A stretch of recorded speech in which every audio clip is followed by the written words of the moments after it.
زي ما وعدناكم رح نعمل اليوم من بيف برجر.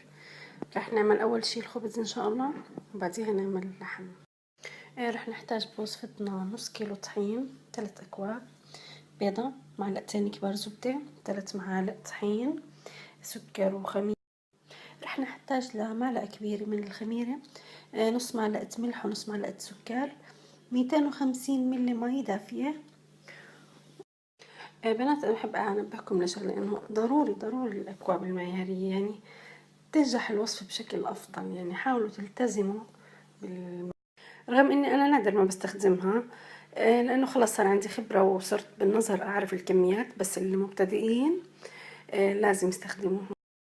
اول شي بنحط الطحين بالعجانه، بعديها السكر والخميره، بس السكر والخميره بدون الملح، اشي مهم يعني ملاحظه.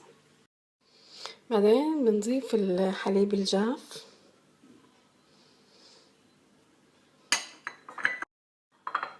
بعدين البيضة. حاولوا حركوهم شوي قبل ما تضيفوا البيضة، المواد اللي حطيناها بالبداية، هيك بإيدكم يعني أساس تختلط كامل. هلا هون بنبلش نعجن وبنبلش نضيف بالمي بشكل تدريجي، يعني شوي شوي. هلا بعد ما وصلنا لهالمرحلة بنحط الملح تبعنا، نص معلقة صغيرة، ما بنكتر، لأنه خبز الهمبرجر ما بيكون مالح بالعادة يعني. بنضيف كمان معلقتين الزبدة الكبار، ضروري يكونوا بدرجة حرارة الغرفة، يعني طريين. شوفوا يعني كيف هي طراية، يعني مو انه متجمد. وهي هيك العجينة جهزت. طبعا شوية رتبتها بإيدي بعد ما خلصت، يعني ما بتركها مثلا على عجنة العجانة، لا، يعني هيك شوية حركات. حابة تشوفوا قوامها كيف، ملمسها كيف بتكون، مدى تراوتها، يعني هيك بتكون بهالشكل هذا.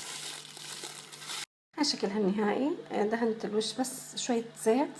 هلا بغلفها بنايلون وبحطها بمكان دافي لتختمر ان شاء الله. ما شاء الله عنا متابعات ذكيات ومركزات كتير منيح. سألوا سؤال ذكي، انه ليش حطينا الملح بعد، يعني مو انه مع الطحين في البداية مع المواد. بحب احكي لكم ان الملح بيقتل الخميرة، وخاصة اذا كان كتير. لا تكتروا ملح بالمعجنات، كل ما قلل الملح كل ما اعطاكم نتيجة افضل، وحطوا فيما بعد. شوفوا هالمنظر،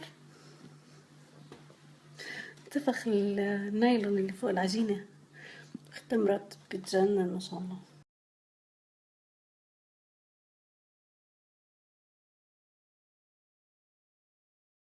طبعا بنفرغ العجينة من الهواء، بنبلش نقطع فيها كرات بهالشكل. حاولوا انها تكون الكرات كلها نفس الحجم، وهيك الحمد لله قطعناهم تقريبا كلهم نفس الحجم. طلعت الكمية اللي عملناها، عملت 12 حبة. بنحاول نضغط على كل حبة هيك براحة ايدنا شوي، مو كتير، يعني ضغطة بسيطة على اساس انه ما بدي اياها تطلع زي الكرة كتير. نخلط بيضة مع معلقتين حليب ونقطتين خل، ورح ندهن فيهم الخبز ونرش عليه السمسم. حاولوا ادهنوا كل العجينة حتى جوانبها.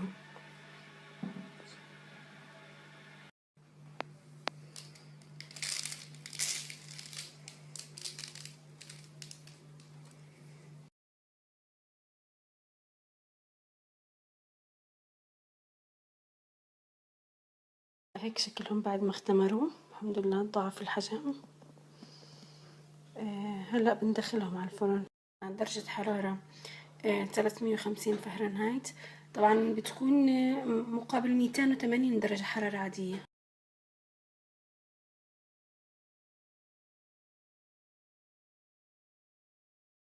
يعني ما ننساهم، ما شاء الله. بلشوا يتحمروا.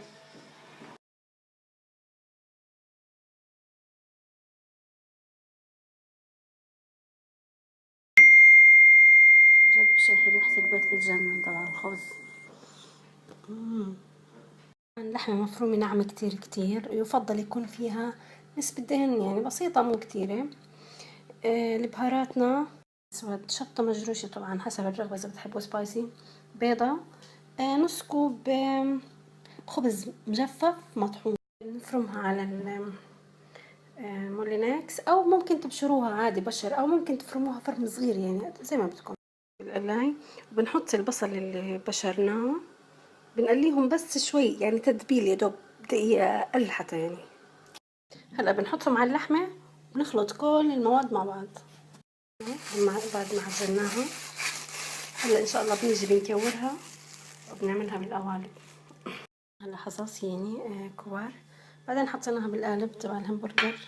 هو مش قالب قلاية يعني نقدر نشوي فيها الهمبرجر هي الشكل على اساس انه ياخدوا شكل مناسب.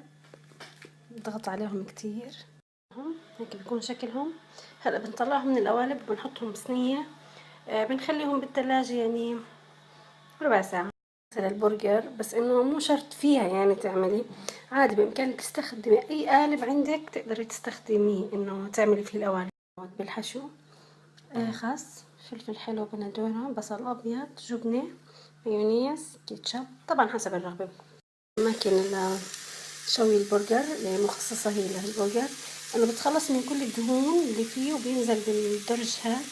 اسفنجية وكتير هشة، شوفوا كيف شكلها ابدا يعني احلى من الجاهز بجد. فكرة حتى شوفوا اللي فوق تقدر تسخنوا فيها الخبز لما يجهز اللحم، يبقى الخبز سخن واللحم سخن، كل شي لذيذ ويومي.